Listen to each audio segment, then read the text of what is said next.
nuevo remanente. Es casi, podría decir, un privilegio, una bendición siempre poder compartir palabra, sabiendo que uno no trae algo de mío que yo quiero dar, es palabra de Dios. Y en su repartición de Dios, había la porción mía, hermanos, para lo que es para mi vida, edificando mi vida. Agradezco al Señor, ¿verdad?, porque me permite estar en este lugar y a la misma vez compartir con ustedes. Quiero que se ponga de pie conmigo en esta tarde. Abra su Biblia en el libro de Segunda de Samuel capítulo 23, y quiero compartir unos versículos de la palabra de Dios en esta tarde. Vamos a empezar del versículo 8 en adelante, unos 5 o 6 versículos de esto. Hay un personaje que quiero hablar, lo he mencionado en el pasado, no me ha tocado directamente predicar de él, pero hoy lo voy a hacer. Bueno, si ya lo tiene, me contesta con un amén. Amén, póngase de pie por reverencia a la palabra, no reverencia al hombre que está aquí frente de ustedes, al Señor, amén, porque es palabra de Dios. Dice la bendita palabra de Dios en el nombre del Padre, del Hijo y del Espíritu Santo, a los valientes de David, dice el versículo 8 del capítulo 23. Estos son los nombres de los valientes que tuvo David: José Basebet, el tamonita principal de los capitanes, era Adino y Esita, que mató a 800 hombres en una ocasión. Después de Eleazar, hijo de Dodo, Adonita, uno de los 3 valientes que estaba con David cuando desafiaron a los filisteos que habían reunido allí en una batalla y se había alejado los hombres de Israel. Este se levantó e hirió a los filisteos hasta que su mano se cansó y quedó pegada en su mano a la espada de aquel. Aquel día Jehová dio gran victoria y se volvió el pueblo en pos de la victoria y se vio a él tan solo para recoger el botín. Después de este es donde va a hacer la predicación, en los 11. Después de este fue Sama, hijo de Aged Ararita. Los filisteos se habían reunido en Lehi, donde había un pequeño terreno lleno de lentejas, y el pueblo había huido delante de los filisteos. Él entonces se paró en medio de aquel terreno y lo defendió y mató a los filisteos, y Jehová dio una gran victoria. Vamos a parar ahí en el 12, amén. Padre, en esta noche, en el nombre de Jesús, pido, Señor Jesús, que tú abras, Señor, aleluya, a mi mente, abras la mente de tu pueblo, los ojos espirituales, los oídos espirituales de tu pueblo, Padre, para que puedan recibir tu palabra, Señor, y a la misma vez, Padre Santo, ponerla por obra. Bendice, Señor, mis labios, unge, Señor, aleluya, mi conocimiento, Padre, para poder repartir, Padre, Señor, aleluya, a tu pueblo lo que tú tienes en esta tarde para cada uno de ellos, Padre. Gracias, Señor, por esta iglesia, Padre, temerosa, Padre de Dios, que se reúne aquí en Santana, Padre Santo. Nos reunimos los domingos, Señor, cada domingo, Señor, aleluya, aquí estamos. Te pido en el nombre de Jesús que tú te glorifiques y que tú, Señor, tu nombre sea exaltado. Jesús, Espíritu Santo, te doy gracias porque tú estás en este momento en medio de nosotros. Amén. Amén. Puede sentarse, querido hermano, querida hermana. Antes de comenzar a descifrar lo que es el sermón, quiero felicitar a los hermanos que continúan domingo a domingo y servicio a servicio, apoyando lo que es este ministerio, ¿verdad? Con el ahínco. Yo sé que empezamos más y tal vez han ido más de los que estamos aquí presentes, pero esto, hermano, a veces no es competencia, a veces no es tampoco algo que te viene, sino simplemente es que algunos hermanos tenemos un grado de perseverancia, y no es que tengamos un diferente llamado, simplemente es, hermanos, de que hay hermanos que resisten un poco más, o hay gente que está constituida de una manera diferente a lo que otras personas son. Y en mi carrera del ministerio, de trabajar en la iglesia que tuve anteriormente a esta iglesia, 34 años, me tocó ver mucha gente ir y venir por muchos tiempos, y debido a eso yo conozco mucha gente, y casi cada fin de semana tengo un entierro que ir a ver, porque hay una familia diferente de que tengo 30 años de no ver, de que parece por esa misma razón, porque ha habido mucha gente que ha venido por tiempo, ha servido en la iglesia y luego se van o tuvieron que irse a otro estado, lo que sea, por las razones que sea. Pero en fin, hermano, yo pienso a veces que el permanecer en un ministerio, o ser llamado a un ministerio, a servir en una iglesia, no es para todos y es para valientes el que se permanece y se pone firme a estar en los caminos del Señor. Tiene un propósito o reconoce su propósito. Yo no creo que una persona que permanece por 20, 30 años en un ministerio es una persona que está perdiendo el tiempo o que simplemente no tiene nada más que hacer y por eso se dedica domingo a domingo, semana a semana, a estar, ¿verdad?, soportando con sus diezmos, con sus ofrendas, con su presencia, asistiendo a un ministerio. No lo creo. Creo que hay un llamado, creo que hay un propósito y creo que la gente tampoco pierde el tiempo. Y yo por eso digo, felicito a la gente, porque usted tal vez podría estar en este momento, no sé, viendo televisión, en la mall, en una cine, en el movie, chateando en el Facebook, o no sé, algo completamente diferente que es estar en la iglesia perdiendo su tiempo, un par de horas, 2, 3 horas, estar en una congregación escuchando a un loco que va a predicar, que va a testificar, a decir, usted dice, no creo que usted esté perdiendo su tiempo, la mera verdad. Por eso le dije, lo felicito, porque el que está permaneciendo y continúa con esa perseverancia, permaneciendo, hay una recompensa, no de parte mía, ni de los pastores, ni de los líderes, de parte de Dios para el creyente fiel, que siempre se pone en su puesto y está, ¿verdad?, como un vigía, cuidando el puesto o la posición que Dios le dio. Cualquier sea la posición que usted hace, hermano, parece muy pequeña o muy insignificante, como por ejemplo ahorita vamos a ver, este no era un campo grande, enorme, donde este hombre Sama se puso de pie para hacerle frente a los enemigos, a los filisteos. No era un campo grande, una extensión grande, no era una hectárea, podría decir así. No era, pienso yo que tal vez ni una, en Centroamérica le llaman tarea a una medida que se le da de 12 varas, son 12 varas que se le da a una cosa de tarea, y no es mucho, la verdad no sé cuánto es en medida, no sé si me pueden ayudar los hermanos que son de allá, el hermano Freddy, cuánto es lo que es una tarea, pero en sí en realidad no es mucho, eso es muy poco. Pero en fin, algo parecido a eso era lo que esta persona estaba defendiendo, lo que es el campo de lentejas. Entonces, yo quiero decirle que no era un campo grande. Lo que sí creo que sí era grande era la guarnición de filisteos que vino a atacar o que venían a atacar al pueblo de Dios o a los judíos. Eran enemigos a muerte, odiados a muerte. Los judíos eran odiados por los filisteos. Y los filisteos en ese tiempo prácticamente aguardaban un resentimiento contra los judíos, aparte de que los judíos no tenían mucho avance, digamos, en lo que eran en herramientas de hierro. Los filisteos sí tenían avance en eso, tenían herramientas de hierro, tenían armas de hierro, lo cual tampoco los judíos no tenían muchas armas. Cuando salieron de Egipto, los judíos, ellos prácticamente vinieron nomás con lo que traían puesto, no traían armas. Y al poco armamento que lograron tener, tal vez sería de lo que les quedaron de los egipcios, que los egipcios dejaron su armamento cuando pasaron el Mar Rojo. Pero en sí, cuando subieron a Jericó, a conquistar Jericó, tampoco llevaban armamento los judíos. Entonces, eso había prevalecido, ya tenía un tiempecito con ellos, pero a la misma vez, por eso los enemigos a veces les hacía fácil atacar a los judíos.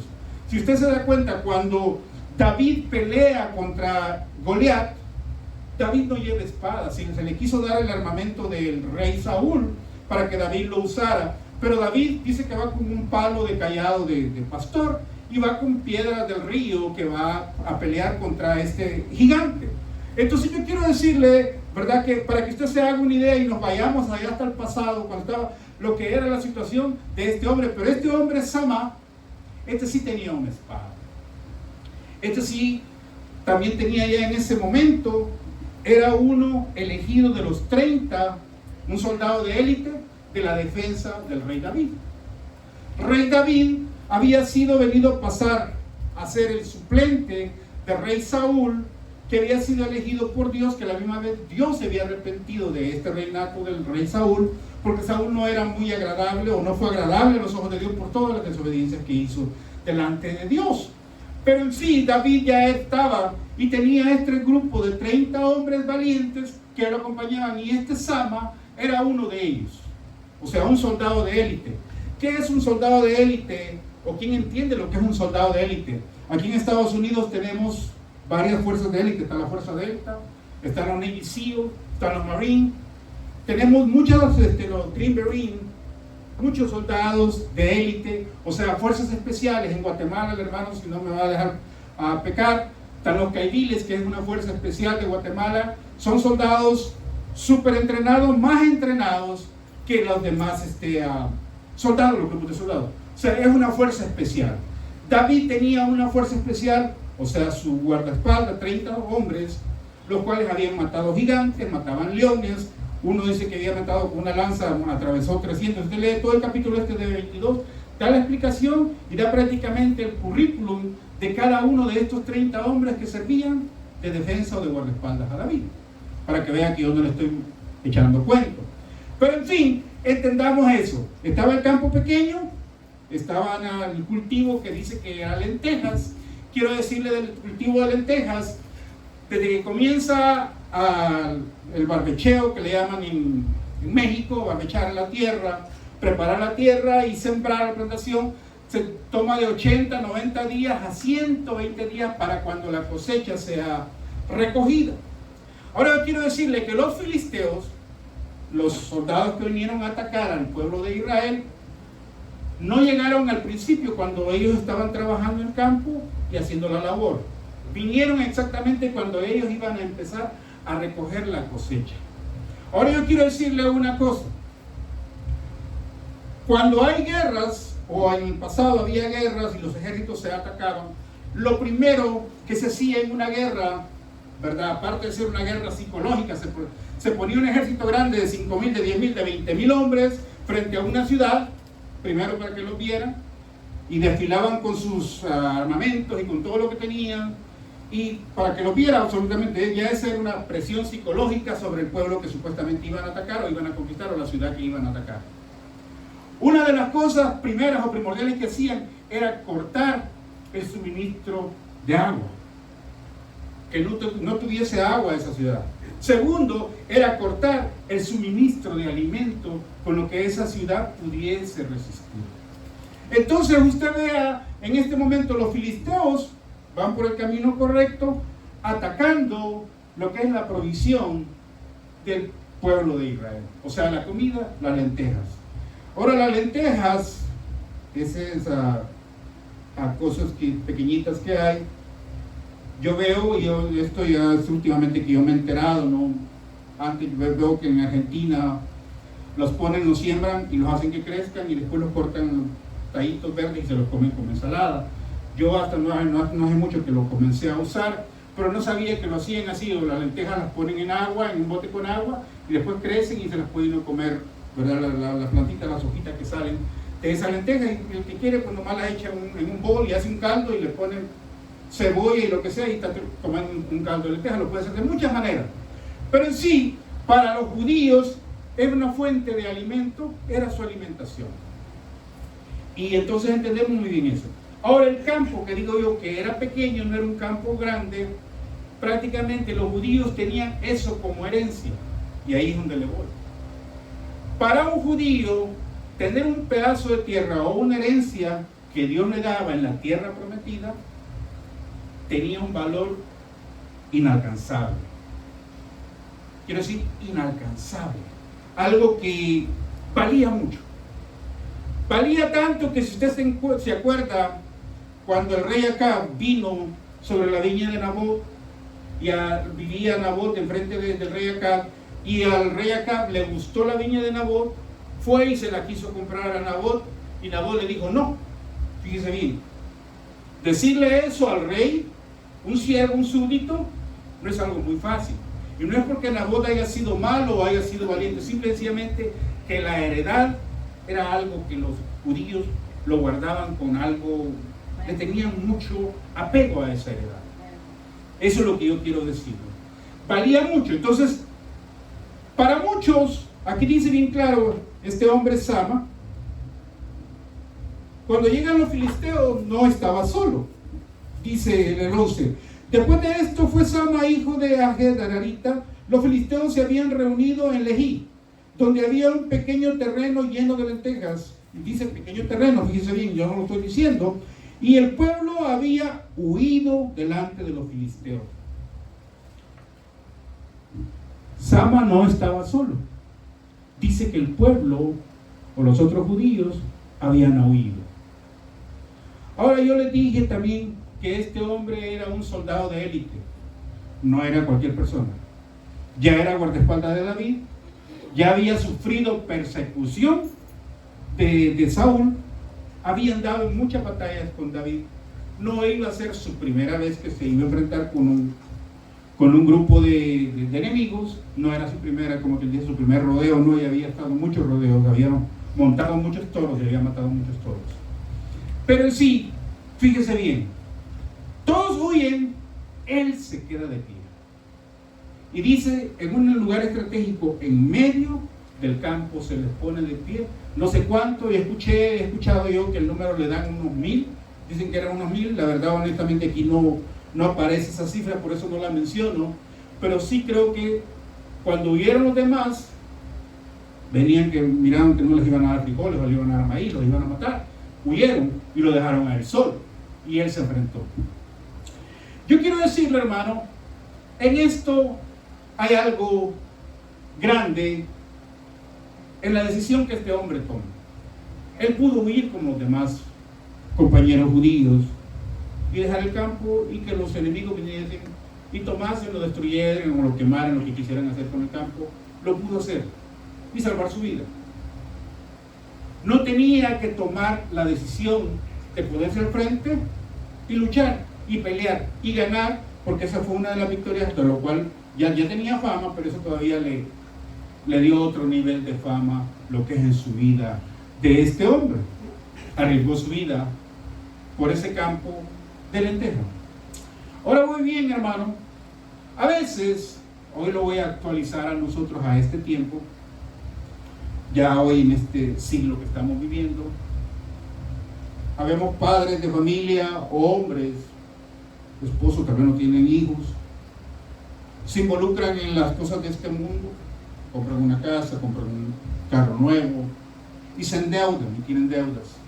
Porque un trabajo de 40 horas a la semana a veces no se le hace suficiente, va a tener que agarrar otro part-time o agarrar otro trabajo, tener 2 trabajos para pagar la renta mensual y lo del carro, la aseguranza y todos los gastos que se le venían encima. ¿Qué tiempo tiene esa persona de servir a Dios? Ninguno. ¿Qué tiempo tiene esa persona de ser un buen esposo? También le digo que ninguno. O de ser un buen padre, porque ha abandonado su campo de lentejas, que aparentemente no es muy importante porque no es muy grande, y lo dejó. Después esos hijos que están creciendo, que están por un abandono de un padre que está trabajando, ¿verdad?, 80 horas a la semana, esos hijos crecen con la televisión, con el Nintendo, con el teléfono celular, crecen con el vecino, con la persona que los cuida, sea ateo, sea quien sea que los está cuidando, y no hay un buen crecimiento saludable para esta persona. Eso representa el campo de lentejas. Parece no ser muy importante, pero fíjense bien, yo ya les demostré que sí hay importancia en eso, porque era la alimentación para el pueblo. Por eso este hombre lo defiende, aparte de que era su herencia, también por eso este hombre lo defiende. Los hijos o la familia son la continuación o la continuidad de una persona que sí, pero si los descuidamos y los abandonamos por causa de andar afanados trabajando y dejando que el vecino los cuide o que los cuide, hasta un brujo los puede venir a cuidar y cuenta pagamos, ¿qué va a pasar con él? Que todas las 80 horas que estoy metiendo semana a semana para pagar y según para darle mejor vida a ellos, a los 15 años se van los muchachos, se van las muchachas, se meten a las pandillas, a las drogas, al alcohol, y se acabó. La esposa, cansada de esperar 80 horas al hombre trabajando por semana, le sale por ahí el vecino que le apacha los ojos y también un día lo abandona.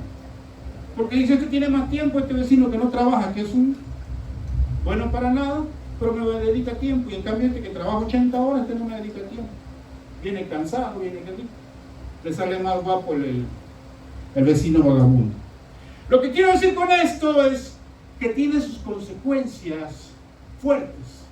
Y aparentemente lo que no parece muy, que debe ser tal vez de esfuerzo, este hombre Sama sí ve que sí hay necesidad de luchar. Ahora lo tremendo es, el hombre tiene una gran victoria sobre los filisteos, pero tenía el respaldo divino de Dios. Porque estaba parado en lo correcto, es lo que quiero decirle. Porque estaba parado en lo correcto, tenía el respaldo divino de Dios. Su espada sería muy certero y él sería un soldado de élite, lo que usted me quiera decir, la experiencia que haya tenido. Pero quiero decirle que si no hubiese estado la protección de Dios sobre su vida, ese hombre fracasa. La protección de Dios estaba con él y Dios lo estaba guardando, y él hizo que su espada fuera certera para que matara a tantos hombres en ese día y tuviese una gran victoria. Estudiando esto, me gusta comparar, y a veces he usado yo el águila, y he mencionado en otras predicaciones este animal, el salmón del Atlántico. Ese pescado insignificante para nosotros comienza en los ríos de aquí de Estados Unidos, en Alaska, en Canadá, en todo Estados Unidos, los ríos que hay acá. Agua dulce, pequeño, crece 1 o 2 años, no crece mucho arriba, pero después comienza él a buscar a ir al océano y va a parar al Atlántico. Cuando está en el río, no es su crecimiento no es muy grande, pero cuando llega al océano y pasa de estar respirando agua dulce, hace su transformación de comenzar a respirar en agua salada. Yo no sé, eso sí no he estudiado a fondo, porque no son muchos los que hacen, no son muchos peces los que hacen ese tipo de transformación de agua dulce pasarse a agua salada. Este salmón del Atlántico es uno de ellos. Pero en el océano alcanza un porte grande y un peso mucho más grande, y agarra un color en el océano. Es un color plateado. Después de cierto tiempo, no sé cuánto tiempo con exactitud, en el océano, este pez decide regresar a donde fue su comienzo, fue su inicio, que fue en los ríos de Estados Unidos, en Alaska, y se reúne del Canadá, de Japón y del mismo Rusia, y vienen de nuevo a parar a Alaska, a regresar a los ríos de Alaska. En esta emigración de regreso del océano a los ríos, fíjese bien, el comité de recibida, de bienvenida que tienen estos peces, vienen en manada, vienen muchos de regreso, sale el águila calva de Estados Unidos, o le llaman el bald eagle. El águila calva se prepara y los está esperando en un río en Canadá para darle la bienvenida a los salmones. Se reúnen en grupo, sabe de que viene una pesca fácil para ellos. Es esperada año con año esta pesca fácil para la águila calva que va a comer. Pero eso es nomás la bienvenida, el recibimiento que este salmón del Atlántico tiene. En su proceso que viene de regreso, viene plateado, pero cuando ya entra y va a la metamorfosis de pasar de agua salada a agua dulce, su color empieza a cambiar. Ya no es el plateado, se transforma en un color rojo, rojizo. Cambia su piel, de cambiar de lo salado al agua dulce. Bueno, qué bueno fuera que nomás las águilas calvas o de bald eagle fueran los únicos que lo están recibiendo. Arriba, en las corrientes, porque ese animal va contra la corriente, a subir a la corriente. También hay un propósito de subir en eso de la corriente. Se ponen en fila y bloqueando su paso, los famosos grizzly bears, los osos esos cafeses, están esperando porque se les viene un banquete. Antes de eso va a venir el invierno, el cual va a venir las nevadas, y ese oso se prepara para ir a invernar. Y necesita comer y agarrar la mayor cantidad de proteínas que pueda, y el salmón del Atlántico va a ser el que le va a proveer eso. Ese es el segundo comité de bienvenida al pobre salmón, que en ese momento, cuando llega a esos lugares, tiene que brincar sobre las piedras para llegar y está el oso prácticamente nomás con la boca esperándolo para cacharlo. Bueno, como son demasiados, alcanzan a pasar el bloque de osos que está esperándolo después de eso y llegan. Ya cuando llegan tienen que llegar ellos a la cúspide. El propósito de eso es que ellos necesitan acomodar sus genes, hacer el que sea más valiente, que logre pasar, es el que va a tener el privilegio de poner sus huevos y de dejar sus huevos en el río, y esos van a ser los que van a traer la otra generación de peces que van a hacer de nuevo la emigración de pasar del río y regresar al Atlántico para después de nuevo, cuando ya crezcan, regresar de nuevo otra vez. Es un ciclo. Lo que yo le quiero decir es, Sama aquí tenía un propósito. Había un propósito válido, el cual Dios lo reconoció y Dios lo respaldó. Cuando tú y yo tenemos un propósito válido delante de Dios, por eso felicité al nuevo remanente y a la gente que permanece de estar en el nuevo remanente, porque hay un propósito válido. Pero fíjese bien, válido para Dios, no para usted. No para que usted lo diga, porque Sama después nos salió diciendo, yo fui el que me les puse aquí a los filisteos bravos y yo maté un montón. No pidió título, no pidió reconocimiento para él, no dijo póngame un nombrezazo grandote aquí, y aquí está Sama, el matador de filisteos, tampoco. Simple y sencillamente era un siervo, era un guardaespaldas. Después dice la Biblia que llegó a reemplazar al tío de David, que había sido el jefe del ejército de David. También había desobedecido a David, cumplió e hizo cosas delante de David las cuales no le agradaron a David, que fue el general Joab, y este Sama parece que viene a ocupar su puesto en el futuro, más adelante. Eso usted lo puede leer si quiere, si le interesa un poco la historia de la Biblia. Pero en sí lo que yo le quiero decir, hermano, cuando usted y yo servimos a Dios, en lo poco fuiste fiel, en lo mucho te pondré. Palabra de Dios. Si servimos en lo insignificante, para usted y para mí, incluso a veces hasta para los líderes, parece que no importa lo que usted hace o lo que usted está haciendo, parece, y nadie le viene y le dice, hey, good job, como lo hacen los gabachos tienen eso sí les gusta a ellos hacer mucho. Good job, man. Pues está uno jugando con ellos y está compitiendo con ellos y les hace alguna cosa, uno les hace un score en algo, hey, good job. Siempre le dan sí. Los latinos no. El latino parece que critica al otro latino. Mira este menso lo que está haciendo, mira cuánto trabaja, cómo suda, cómo cruje, a criticar se dedica. En vez de decirle good job o darle una palmada, se dedica a criticar, a decir al otro compañero de trabajo, ¿verdad?, que está haciendo su trabajo mal. Este nos va a hacer quedar mal a nosotros porque usted está trabajando y yo no estoy trabajando. O sea, hay mucha diferencia.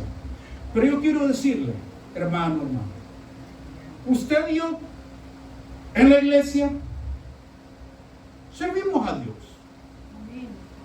Nuestro servicio, lo que usted haga, cualquier sea el trabajo que estás haciendo en la iglesia, es para Dios. No es para el ser humano, ni para que usted espere reconocimiento humano, que alguien venga y le ponga su placa y su nombre y diga fulano de tal. No, lo hacemos para Dios. Si va a bailar, si va a cantar, si va a tocar, si va a predicar o hacer lo que se haga necesario hacer en la obra de Dios, es para el Señor. No es para que nos vengamos a lucir y a poner y a presentarnos acá que yo soy el más bello, el más hermoso y que yo voy a sobresalir. No, porque entonces estamos mal. Sama no estaba enfrentando al enemigo por ser afamado y buscando fama de él. No. E incluso aquí más adelante dice de que este Sama es uno de los 3 valientes. Hay una guarnición de filisteos. David dice, ¿quién me diera a tomar agua del pozo de Jacob? Los filisteos estaban cuidando ese pozo y ese Sama dice que fue uno de esos 3 valientes que fue a traer agua para el rey David. Se lo trajeron a David y David no la quiso tomar. Más adelante en estos versículos adelante los sigue. No la quiso tomar porque dijo, Me libre Dios de hacer esto yo porque estoy bebiendo la sangre de estos hombres. Porque ellos habían pasado en medio de los enemigos para ir a traerle agua al rey, para que el rey tomase de esa agua. Así de valientes y de atrevidos eran estos hombres. No les importaba su vida y exponer su vida por lo que era por su servicio a un rey humano, que era el rey David. Ahora yo quiero decirle, hermano, ¿verdad? El servicio o lo que hacemos para la obra de Dios delante del ojo humano, del ser humano, parece que no tiene ningún valor. Aquí bien claro dice, era un campo pequeño de lentejas y que el pueblo, al ver que venía el grupo grande de filisteos, huyó y dejaron solo a este hombre. Pero vea lo tremendo es, en la decisión que este hombre tiene y toma de hacerle frente al enemigo, a los filisteos, en esta decisión hay algo tremendo que Dios mira, que Dios respalda y que Dios a la misma vez le da una victoria grande a este ser humano por hacerle frente al enemigo. Yo quiero decir, hermano, y esto ya es muy personal mío, yo no crecí debajo de las bancas en una iglesia. Yo crecí en el mundo. Y estuve en el mundo, ¿verdad? Hasta los 18 años. Me gustaba bailar, bailaba cumbia y la música que ponía. La hermana Marina estaba mencionando lo que nos gusta a nosotros, los salvadoreños en Salvador. Oír los Creedence y los Rolling Stones y los Beatles, ¿verdad, hermana Marina? ¿Se acuerda la hermana Marina de ella? Nos va a poner a llorar.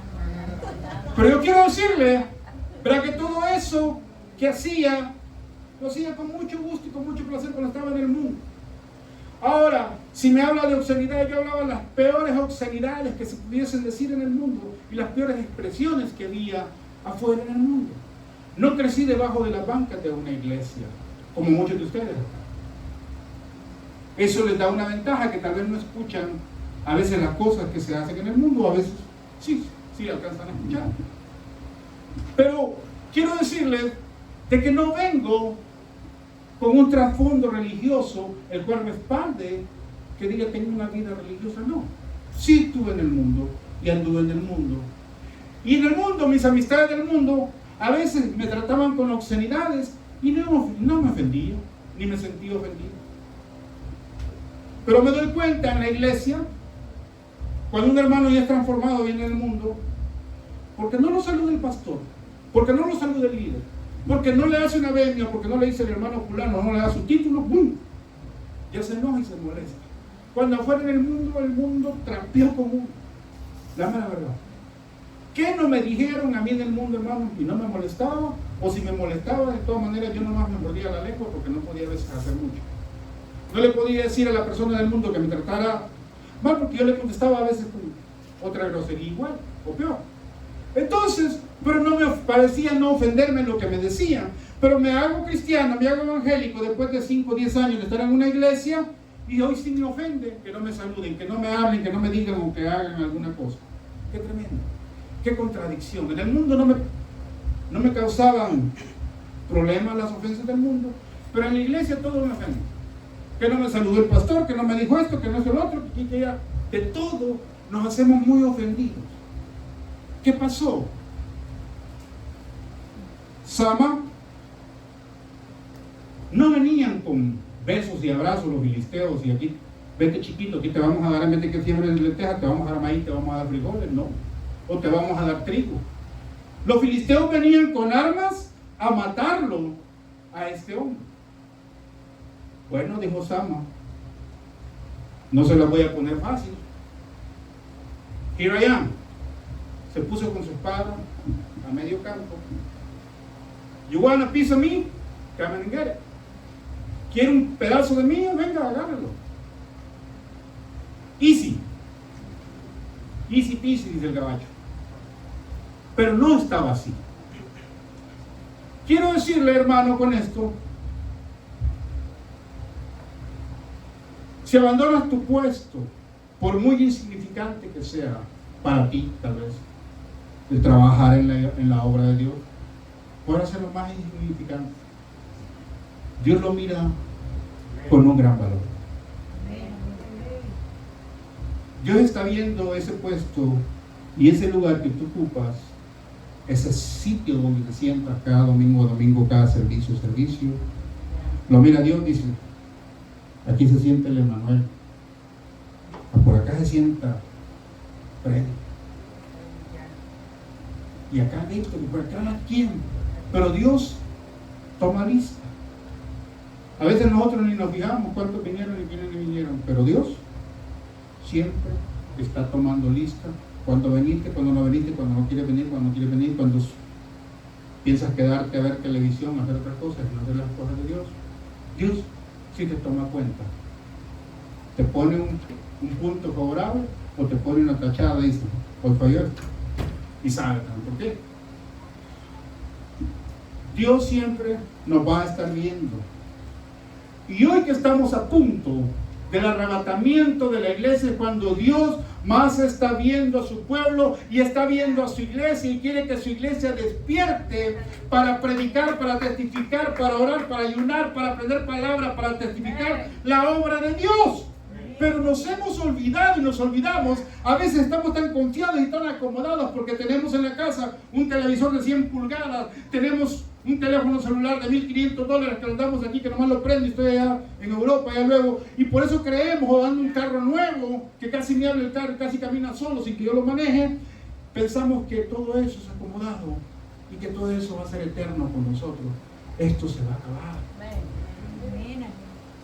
El McDonald's se va a acabar, el In-N-Out se va a acabar, Chick-fil-A se va a acabar, el Starbucks se va a acabar. Dice la palabra de Dios que no va a quedar piedra sobre piedra que no sea removida aquí en la tierra. Veo hoy en este tiempo, soy fan, como dice la hermana Marina, de Israel, pero veo la guerra que ha tenido con Hamas, que tiene con sus vecinos, que tienen los libaneses. Y veo que tantito le hacen algo a los judíos, y los judíos se dejan ir con aviones y empiezan a bombardear y destruyen edificios, destruyen casas, comunidades completas, sus armamentos que tienen. Y recuerdo y pienso, aquí en Estados Unidos no estamos pasando eso todavía, pero no va a llegar. Eso quiero decirle, sí, no va a llegar. Tal vez no sea un país que nos va a atacar, pero ya va a ser la ira de Dios que va a venir sobre la tierra y nos va a llegar. Pero estaremos preparados, nos estaremos preparando, hermano, peleando unos con otros, dividiéndonos unos con otros, criticándonos unos con otros, chismeándonos de otros, haciendo cosas que no le agradan a Dios. Porque a Dios le agrada que usted y yo testifiquemos, que usted y yo oremos, que usted y yo nos edifiquemos, que no nos critiquemos. Eso es lo que a Dios le agrada, que le sirvamos en su casa. Les decía en mi travesía que ando, y hoy ya este es un patrón que ya lo vengo viendo ya de mucho tiempo atrás. Esto no sucedía antes, 20 años atrás no había.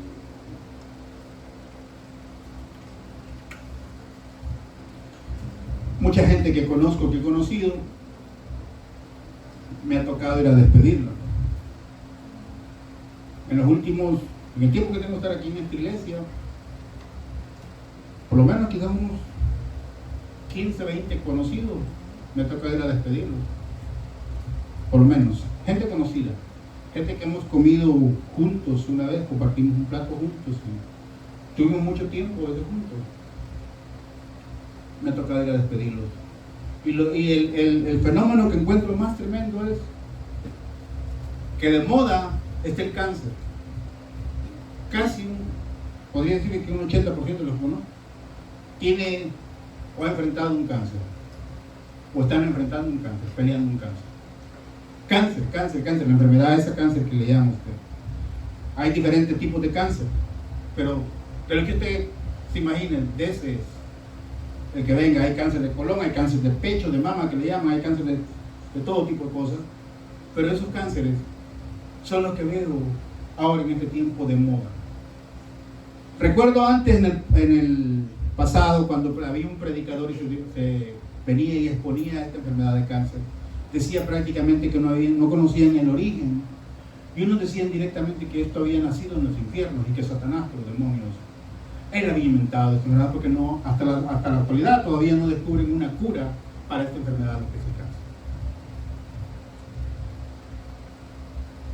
Mucha gente muere o ha muerto por esa enfermedad y está muriendo. Y lo tremendo se lleva, ese no respeta que usted sea cristiano, que usted tenga 40 años, que viene en una iglesia, le va a llegar, le llega y ¡pum!, se va.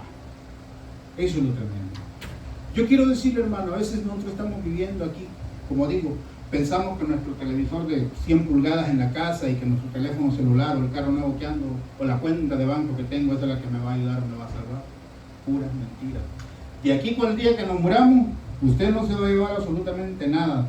Si acaso, tal vez lo que se comió, la hamburguesa que se comió, tal vez se va con usted por ahí. No nos vamos a llevar nada. Quiera que usted lleve su cuenta de ahorro, no se la va a poder llevar. Su carro tampoco. No le va a caber en la caja juntamente con usted. Pero quiero decirle una cosa. Viendo ahorita a esta muchacha nueva aquí en la iglesia, de memoria, que están diciendo las buenaventuranzas, memorizando salmos completos, los hermanos, eso sí se lo lleva a usted. Y eso se lo va a presentar delante de Dios. Y usted le va a comenzar a leer el Salmo 91, el Salmo 23, o el Salmo 1, o el Salmo que usted se parece con la lectura bíblica. Eso sí se lo lleva con usted. Y delante de Dios sí. ¿Quiere llevarse usted alguna de las cosas? ¿Quiere llevarse un televisor grande que tiene usted en su casa? No lo va a poder llevar. Ni aún su celular. Su celular sí le cabe por ahí junto, pero ¿para qué? No le va a servir de nada. Ya no lo va a poder leer, ya no lo va a poder ver, no lo va a poder testear. Quiero decirle, hermano, hermana,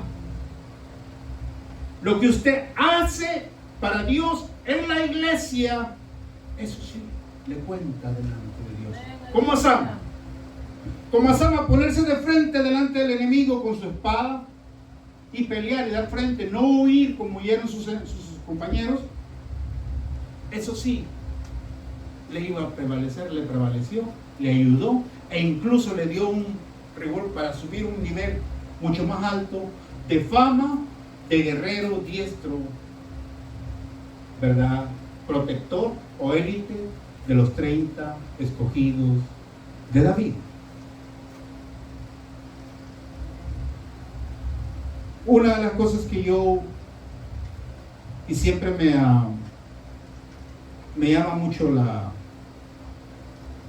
pienso, cuando David encerrado en la cueva, con sus 600 que lo seguían, todos endeudados, deudores del rey Saúl, huyendo juntamente con David, compartían la misma suerte de David, e incluso algunos le debían al rey, atemorizados. Creo que habían dejado esta familia, algunos huyeron con familia, con hijos, pero yo creo que a veces en la huida no puede llevar uno a su familia, a su mujer, a sus ancianos, los tiene que dejar y andaban huyendo simplemente con David. Pero de todos esos hombres, esos 30 se formaron en esa cueva juntamente con David. Yo creo que David, cuando no tenía que comer, porque ¿cómo iba a alimentar? Si no tenía ni para comer él mismo, ¿cómo iba a alimentar a 600? Les decía a esos 600 ese día, ¿saben qué? Hoy vamos a ayunar todos. Doblaba sus rodillas y comenzaba a clamar: Jehová es mi pastor, nada me faltará, en lugares dedicados pasto me pastoreará. Y comenzaba él a orar y a repetir salmos y a cantar cantos y alabanzas a Dios. No tenía que comer y Dios comenzaba a operar. Y a la misma vez sanar a esos hombres que estaban cerca de él para convertirlos en grandes hombres guerreros de renombre, lo que es en la Biblia. Vale la pena pensar, hermanos, que a ese Dios la tribulación o la prueba difícil que se te hace a ti, Dios la convierte y la transforma en un campo de entrenamiento donde te va a forjar, te va a hacer una persona diferente, con un entrenamiento mejor. Si resistes, pero dices tú: ya me voy de nuevo remanente porque aquí no predican acá, que esto es lo que hay allá, y me voy renegando y que eso. Tal vez Dios estaba a punto de bendecir y tú dejas porque decidiste tomar lo más fácil, que es huir. Sama lo pudo haber hecho y tal vez hubiera conservado su vida, pero no hubiera tenido la victoria ni el renombre que Dios le viene a dar aquí en la Biblia. Hay muchos pasajes de la Biblia y en la Biblia escondidos, muchos tesoros que a veces no son muy compartidos. Yo no había escuchado antes, hace como 10 años que empecé a escuchar de Hades, el hombre que se llamaba Dolor, ¿verdad? No escuchaba antes de él, hace como 10 años empezaron a mencionar mucho, pero de no haber escuchado yo no hubiera sabido nada de este hombre, cómo fue la transformación de este hombre, pero no fue algo muy agradable. Quiero decirte que cuando viene la prueba, viene la tribulación, siempre va a venir disfrazada en algo, en un problema muy grande o muy serio para ti o para mí. No va a ser algo fácil. Porque enfrentar a, digamos, 100 filisteos si eres tú solo, no es fácil. Luego vienen armados y te van a matar. No es fácil. No fue algo fácil. Pero en sí, todas las pruebas o todas las tribulaciones que llegan a la vida de un creyente, es más fácil enfrentarlas con Dios a que tú salgas huyendo y diciendo, más vale que digan aquí corrió que aquí murió. Eso no tiene sentido para Dios. Dios quiere que el creyente se mantenga firme, que guarde su posición, que guarde su puesto que le dio y se mantenga. Se mantenga. Eso es lo que Dios quiere contigo y conmigo. A mí me tocó resistir 34 años en el otro lado. Y les soy honesto. Digo a veces, perdí mi tiempo. 34 años, perdí mi tiempo. Pero no. Porque Dios me dio formación en ese lugar. Me formó. Me dio familia. Me dio muchas cosas. De las cuales tengo y las retengo. Y no las tuviera y no las valorara, si tal vez hubiera huido en aquel tiempo. Si tal vez no hubiera quedado. Si tal vez no hubiese resistido y me hubiera yo cansado de hacer eso. Pero me tocó soportar y aguantar y aquí estoy. Y como dijo Caleb y Josué, dame el monte y yo voy a ese monte. Y 80 años tenía el hombre, todavía no había botado los dientes de leche, que vino con ganas de ir a atacar. Yo quiero decirle, hermano, ¿verdad? Joven, que usted se está formando ahora en este tiempo, y creo que el anhelo, una de las cosas que yo siempre dije y he dicho, uno de los motivos por los que permanecía en aquel lugar era por un grupo de jóvenes al cual estábamos ayudando. Me tocó ver un paro de esos hace una semana, la semana pasada. Y me da mucho gozo de que al menos pude compartir y que ahora yo me siento, como les dije, con confianza. Puedo ir a Portland, puedo ir a Seattle y sé que tengo un lugar donde poder llegar, donde me puedan dar un vaso de agua, porque tengo amistades allá que me conocen. Y eso a mí me llena de satisfacción, porque si fuera un enemigo o fuera una persona, pues no me van a dar ni agua, pero sí puedo sentir de que sí me pueden recibir por esos lugares. No digo que lo voy a hacer, porque voy por allá corriendo. Simplemente digo yo, eso me da tranquilidad. Porque fue parte de un servicio que yo hice y me mantuve en aquel lugar, en aquel tiempo. Pero hermano, aquí ya no estamos hablando de lo que yo hice hace mucho tiempo atrás. Ahora estamos hablando, este es el presente, today, nuevo remanente. Ahí vamos, para que venimos aquí. Este ministerio, como Sama, como este hombre que se paró, hay un propósito. Nuevo Remanente tiene un propósito. No es solamente venir a es un club para que aquí tengamos un good time every week and every Sunday and we just have share our good songs, y cantamos buenos cantos y tocamos buenos cantos, y we have a good time. No, hay un propósito mucho más grande que eso. Hay mucho más. Nos cuesta trabajo a veces verlo, hermano. Recuerdo cuando viví en San Francisco, viví en una de las ciudades que todas las tardes a esta hora hace fuego, se pone todo bien neblinado. Ese lugar es Pacifica Daily City. En ese lugar, usted vaya un día por ahí y va a ver que no le estoy echando de mentira, se pone todo el tiempo, hay mucha neblina en Daly City, en Pacífico. Pero esa neblina, al manejar a la noche, no me dejaba ver más allá de aquí, de lo que puedo ver aquí en la hermana María. Me tapaba la vista. Así a veces estamos en la iglesia, hermano. No podemos ver tal vez lo que Dios quiere hacer. Y nos cuesta trabajo. Pero quiero decirle que cuando esa neblina se despeja, hay una playa grande, hermosa, hay unas ciudades bonitas, bellas que hay en esa área de Daly City, de Pacífica, en San Francisco. Es algo precioso por ahí, por eso.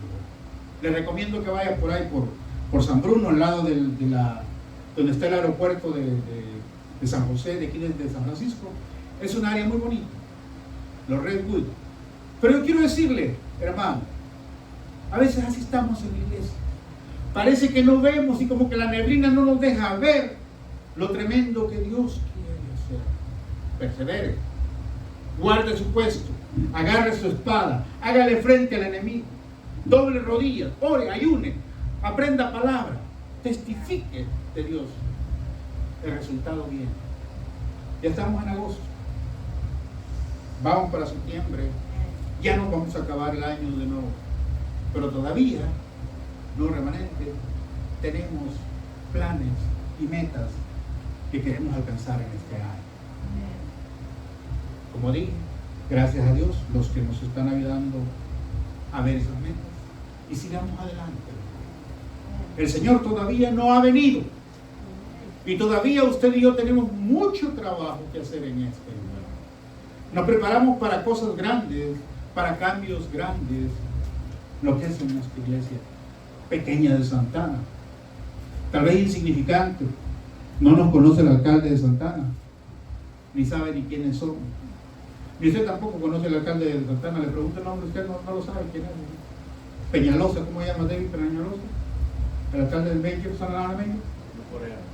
No, no es Lu Corea, ese es sí. No, es Peñalosa. Pero yo quiero decirle, podremos ser insignificantes para City Santana, para Dios no. Si venimos con un corazón contrito y humillado, para Dios no. No remanente está vivo delante de Dios.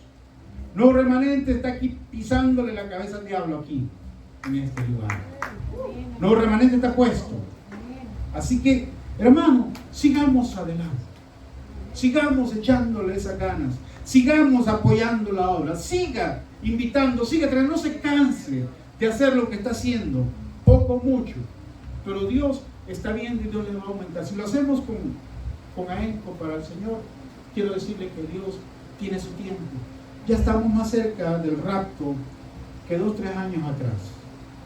Seguimos buscando llegar al rapto e irnos en el rapto, que Cristo, el arrebatamiento de la iglesia, viene para con nosotros. ¿Nos queremos ir en el rapto? ¿O cuántos se quieren quedar aquí? Nos queremos ir, ¿verdad? Amén. Amén. Si nos queremos ir, amén, aleluya. Deje de mañosearse, comience a alabar a Dios, comience a buscar a Dios, deje de hacer lo malo y comience a hacer las cosas del Señor, porque el Señor quiere, dice que viene por una novia pura y sin mancha, una novia ataviada de vestidura blanca, que Dios deshaga toda mancha, que Dios deshaga toda arruga que tenemos en nuestro vestido blanco, porque Dios quiere hacer algo grande con su pueblo, con su iglesia. Amén. Y usted y yo somos su pueblo, usted y yo somos su iglesia. Amén. No le vamos a ir a decir a pedir al chorro o al hombre de aquí de la calle que venga a hacer. Es usted y yo el que vamos a responder delante de Dios. Así que, hermano, hermana, démosle la gloria al Señor. Sigamos trabajando con ahínco al Señor. No nos cansemos, joven, no te canses, ¿verdad?, de servirle a Dios. La recompensa viene para ti y para mí. La recompensa viene de Él. ¿Verdad? Hay que mantenernos fieles en la obra del Señor, sirviendo al Señor, haciendo las cosas para Dios. Dios viene y Dios no se va a quedar, decir, este me sirvió 20 años y no hizo nada. No, Dios va a recompensar. Dios nos va a sacar adelante. Así que, hermanos, todo tiene un propósito, como decía, mencionaba el Salmón del Atlántico, mencionaba, todo tiene un propósito. Este pescado viene a reproducirse a los ríos de Alaska o de Estados Unidos. Trae una continuación de la vida de este pescado. Y comienza en agua dulce. Después de que hace la reproducción, ese animal se muere aquí en los campos de Estados Unidos. Pero aún en su muerte, ese animal con su muerte, su yodo y todo lo que tiene, alimenta las plantaciones y los árboles que están aquí en Estados Unidos, y termina siendo de abono a las plantas. Quiero decirte, hermano, si tú piensas que vas a acabar como creyente y que nadie se fija en lo que tú haces, lo que tú has hecho, mentira del diablo. Dios está viendo el sacrificio que tú haces, cómo vienes, tus dolencias, lo que haces, lo que dejas para estar en un servicio. Dios lo mira, Dios lo valora. Y si yo y los líderes acá no lo valoramos, Dios sí que lo valora. Joven, señorita. Y con Él, con el que tenemos crédito, si tú tienes buen crédito, has abierto una cuenta con Él, tú le puedes decir, Dios, dame, porque estoy sirviendo, porque te sirvo. El que paga bien a los que sirven bien, está en el centro de la iglesia con sus brazos abiertos diciendo, ven a mí, ven a mí, te quiero bendecir, te quiero levantar, te quiero ayudar, te quiero fortalecer, te quiero aliviar, te quiero dar salud, déjame ayudar, déjame cargar. Él está aquí, dice la palabra de Dios, que Él es el buen pastor y que Él da la vida por sus ovejas. No es como el asalariado que ve venir el lobo o el león y huye y abandona el rebaño. No, Él es el buen pastor que da su vida por las ovejas.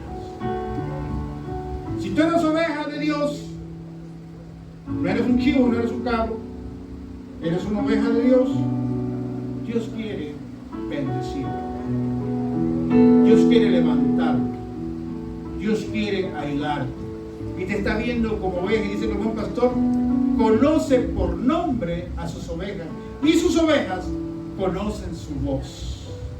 Y Él te está hablando en este día, en esta tarde, a tu vida. Dios te está hablando, hermano, joven, señorita, a que te alistes en la obra de Dios. Y si ha habido falta de reconocimiento que tú has sentido en tu vida, Dios sí lo ha visto todo. Él te ha visto tu esfuerzo, hermano. Él sabe con qué sacrificio vienes, lo que haces. Si nadie te lo reconoce, Dios sí lo está viendo, Dios lo ha visto. Es el tiempo en el cual usted y yo podemos buscar que Dios nos llene con su espíritu y nos dé esas ganas, esas fuerzas. Si comenzamos con mucho esfuerzo haciéndolo, hacer la obra para el Señor. Les mencioné la última vez que prediqué, cuando empezamos este ministerio. Estábamos en el parque y nos vinieron a amenazar. Algo que pasa muy seguido aquí en Estados Unidos, y dije, es muy contradictorio. El joven más peligroso en las escuelas públicas de Estados Unidos no No es el que vende drogas, el que lleva armas, lleva un puñal o apuñala a otro estudiante.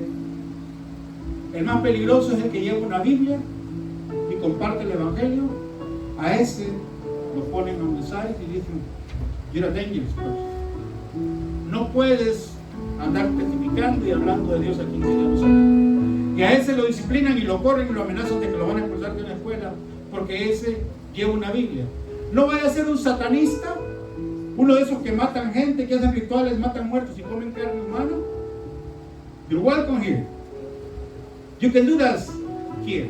Y le abren los salones de clases y los lugares mejores en la escuela para que hagan algún rito satánico.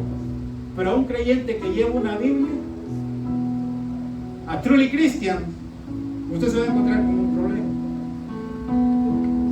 Pero quiero decirte, hermano, hermana, ese Dios,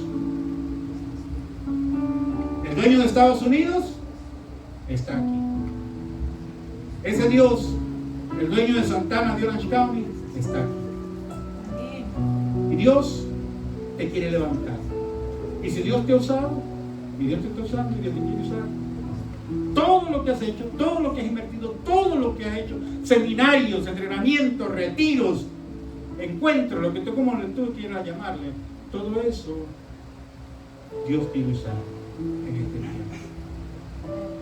Dice la Biblia que Sama nomás tenía una espada y su valor. David nomás tenía piedras y un palo. Con eso nosotros. Moisés llevaba un palo delante de el faraón de Egipto. Con eso fue suficiente. Y el mismo Moisés se creía y se creyó y le dijo a Dios que no se sentía capaz para ir y presentarse delante del faraón, porque era como tartamudo, no podía hablar. Le dijo, ¿sabes qué? No te preocupes por eso. Yo he puesto a tu hermano Aarón, él va a hablar por ti. No hay excusa válida para Dios. Si tú quieres eludir, que yo no hablo inglés, que yo no tengo carro, que no tengo aquí, que no tengo pagar, no, eso no vale para Dios. Simplemente es que tú quieras hacer la obra de Dios. Pongámosle pie, vamos a orar. Padre amado, gracias, Señor. Tú eres un Dios fuerte, celoso, poderoso y maravilloso, Señor. Nada está oculto delante de ti, Padre.